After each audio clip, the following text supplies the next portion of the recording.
I was 12 years old and back in 1977. So buying the soundtrack to Saturday Night Fever and then buying Asia by Steely Dan. And both of them really shaped how I like music, or how I wanted to see, music come together. So with Saturday Night Fever, it was all these songs that were played at disco. So like there's a lot of repetition. There's a lot of rhythms in there and a lot of loops. So like, if you listen to the Tramps' Disco Inferno, it's like a 10-minute song. But in the middle, there's a part where it's just looping the same pattern over and over. And to me, I was like, this is really cool. I mean, Donna Summer's I Feel Love came out that same year, and that also had an impact on me, just hearing the electronic music. But yeah, it was just that repetition. I identified with that repetition because, traditional music, it has a beat and it has a repetition. So I thought this is a really cool thing. And with Steely Dan, there was all these instruments, and there was actually a lot of really cool harmonies in there. Yeah, and chords that I never knew before. Yeah, and having each musician, an instrument, given a voice and giving a chance to do solos. So that was really a big influence on me as well. Even though, I'm not a jazz musician myself, I feel, my music, my indigenous voice played a part in that. And so that's how I work with jazz music, is with my voice. And, later on, there would be, like I said, Joy Division, Talking Heads, Laurie Anderson, Orchestral Maneuvers in the Dark. These were all records that I heard when I was like 16 and 17. And I thought, wow, they're not really great musicians either. And so, I could pick up a synthesizer and just start moving around with it, and I don't have to be a, world-class piano player in order to play it. I could just find sounds and string the sounds together. And so, yeah, that's what I did eventually when I, saved up enough money to get a synthesizer, and eventually getting a couple of synthesizers and a sequencer, a computer, a sampler, experimenting a lot with that, and eventually getting a multi-track tape. And so that was one of the other things, was multi-track tape really changed how I would write. And so I would write from a multi-track way. It's like I would play something on one track and then respond to it in another way on another track with a different instrument or with another voice. So yeah, these were things that were impactful on me. Even to this day, that a lot of times I would start a composition just writing from a multi-track. Like now I use Pro Tools, so it's a lot easier, and editing is a lot more friendly. Yeah, so that's some of the music that really influenced me and it impacted me.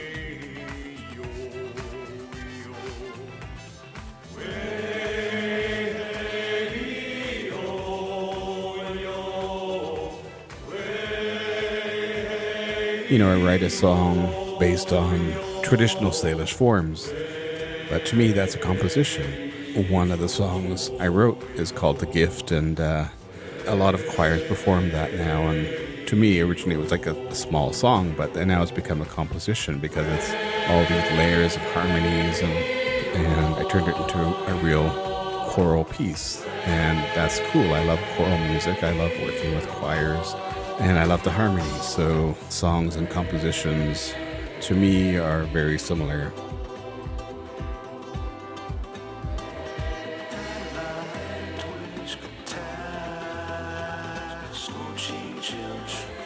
First contact with Europeans left us, 500 years later in a place we're still struggling to be treated equally in this society. Where do we want to be as a society? And my mom and my dad were both so generous, and with their time, with their money, they were very big contributors to our society, our communities. And I think of my aunties up in Lil'wat and how they contribute to the communities up there. and a lot of my relatives who are working in places where they can help people. That ideal, helping our community, helping each other, is, a utopian idea. And so Star Trek for me was also another important factor in my life, because, well, for one thing, Spock. Come on, Spock. He's incredible. He's a totally cool character. Spock kind of helped me because I have a condition known as cataplexy. It's related to narcolepsy. It's a condition where if I feel a really strong emotion, my body goes to sleep. And a lot of times it looks like a seizure or something like that because you fall to the ground and you're unresponsive basically, even though your mind is still working and you can still see and feel things, but your body shuts down. And I've had it all my life. I know as a child, laughing so hard, like I fall down and all the other kids would start laughing at me and, being surprised and my legs kind of giving out. And all my life I knew I had something that was different. So I avoided situations, that could happen. So something exciting like a hockey game or concerts and stuff like that, where the potential of me falling down is real. So, and, that's affected me in my own life, walking and talking with friends and start laughing. And so I do back off and I know when it's coming in. But yeah, so Spock was really one of those characters that was really important to me.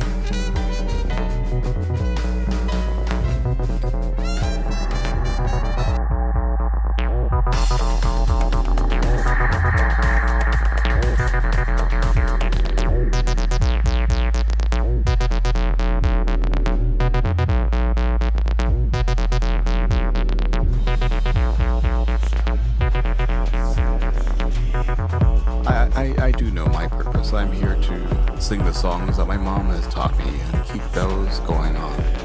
Teaching my kids those songs, those dances, those little words I have in my vocabulary from our language. Keep that going. Keep the history alive by telling the stories of my mom and dad. They encountered a lot of ugly things, and yet they were both beautiful people. So how do I identify myself? Well, there's a number of different ways that I've done in the past, and so Salish is being one of them. Salish, it's a linguistic designation of all these different languages that encompass a big part of the Pacific Northwest. And I like to identify as that because there's a bit of hope to it. It's like that unification, being united. I hope that, Salish people will be united and we can at least find a common orthography, because it's so hard to read all these different languages, even though they're very similar and have very similar sounds. So that is my hope, is that we find a unified orthography, somehow create a unified language. We see a situation where less than 5% of our Canadian population are trying to tell us that they own the country and they have the right to govern the country in some sort of way. I'm worried and I'm intimidated. I've worked all my life. I had nothing when I started. And anything that I have because of the opportunities that were presented to me. And the same opportunities that were presented to me are presented to every other person in this country. And don't say no to me. Don't say no to me, because there's one person that doesn't know that it's true. I live on a situation which is an interface community between Indian communities and white communities, and don't sit there and tell me that the same opportunities don't exist, because I, for one, do not believe it. This is a great country, and the very people that would tear it asunder are sitting here and they're enjoying the benefits that the country has to give them. Great benefits: an educational system, a health system, a Medicare system, a social system, an unemployment system. It's the work of guys like me that make that available to every Canadian, including the people who claim they're being hardcore.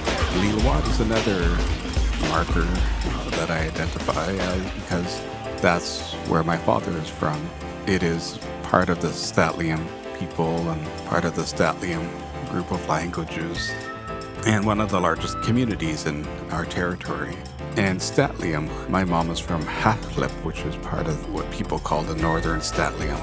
And again, that's another broader term because it's talking about a language group and people, which, you know, our people have been here for thousands of years, and we've had battles with our neighbors for sure. But, you know, we developed ways where we could be at peace and we can share the land, because my father talked about, you know, trails that run down to Indian Arm, and talked about our people coming down here to trade, but also like visit family, because we did intermarry, but also going to Hall River and Seashells in that area over the mountains and down through Harrison Lake. So yeah, Statlium is a larger area, and yeah, so I identify as Statlium, and I put an X at the end because looking at Latinx and trying to be gender inclusive.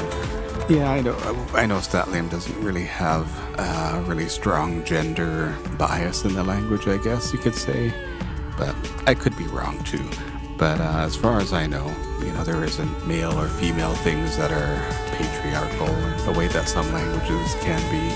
But yeah, Statlium with an X is what I like, because that encompasses some different things, I guess, in our people. Yeah, so that's me. That's my story for today.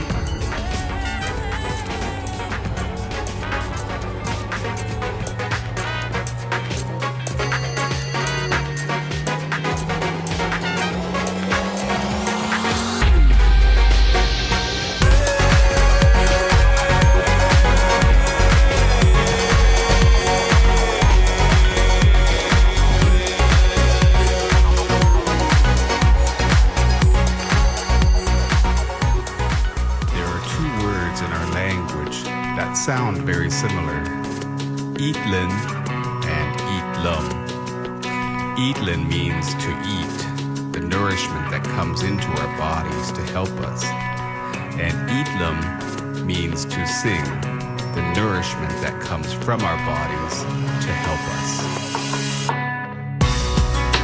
My mother was born during the moon of the singing frogs. At birth, she was singing. In life, she was singing. And I know in her new journeys, she is singing. She said, "You must sing so that these mountains will know you. You must sing so that the people will know who you are. And you must sing so your voice will never be silenced. You see, when you sing to these mountains, your song will always echo through the canyon. Your voice will be carved in these stones. So as long as these mountains stand, you will know I will be singing with you."